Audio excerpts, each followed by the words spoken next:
Bonjour à tous. Dans une vidéo précédente, je vous ai expliqué comment ajouter ou soustraire 1, 10 ou même 100 à un nombre assez facilement en procédant de la façon suivante.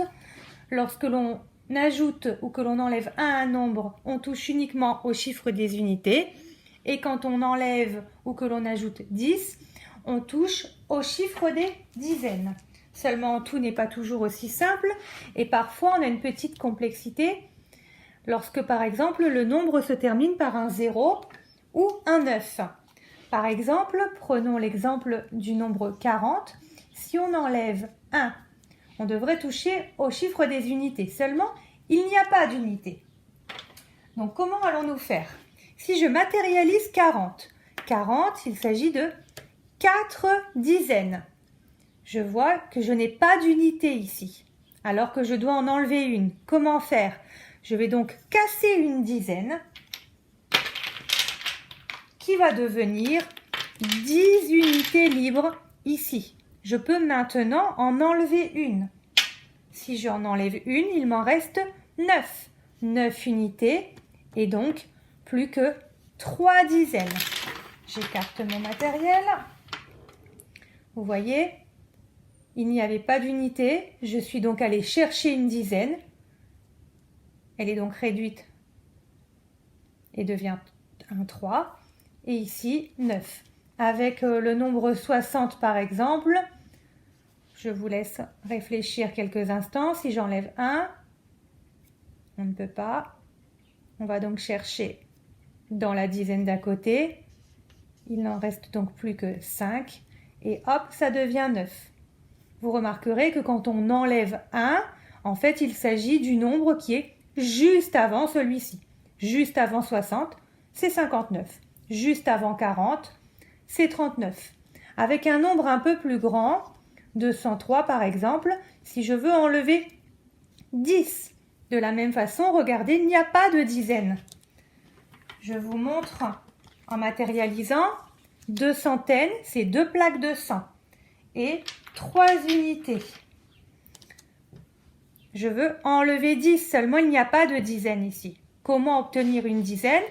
En cassant une des 2 centaines qui va se transformer donc en 10 dizaines. J'ai donc 10 dizaines, je peux donc maintenant en enlever une. Si j'enlève une dizaine, on voit bien que le chiffre des unités n'a pas changé.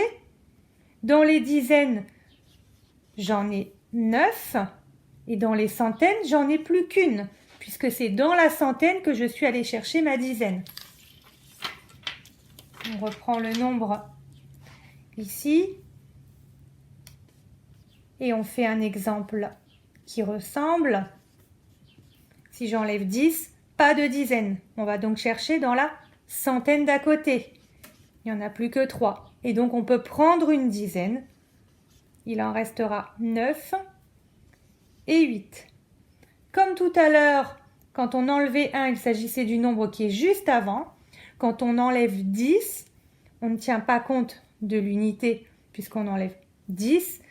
Dans 408, il y a 40 dizaines. Juste avant 40, c'est 39. Voilà. À l'inverse, si on a par exemple 79 et que l'on veut rajouter 1,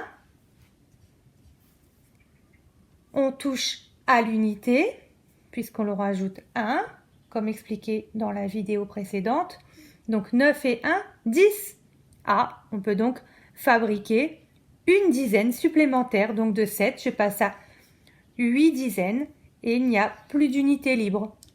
Voilà, un petit exemple où on va ajouter 10. Hop, on touche à la dizaine qui est là. À 492 plus 10, j'ai 9 dizaines. Si j'en rajoute une, je peux fabriquer une centaine. Il n'y aura donc plus de dizaines seules. Et je remets mes 2 unités, égale 502. Donc de la même façon, ici, quand je rajoute 1, 79, j'obtiens le nombre qui est juste après, 80. Quand j'ajoute 10, je ne tiens pas compte de l'unité. 10, je regarde les dizaines. Il y a 49 dizaines dans ce nombre. Juste après 49, c'est 50. Voilà. J'espère que ça sera un petit peu plus clair pour vous pour la prochaine fois que vous aurez ce genre de calcul. À bientôt.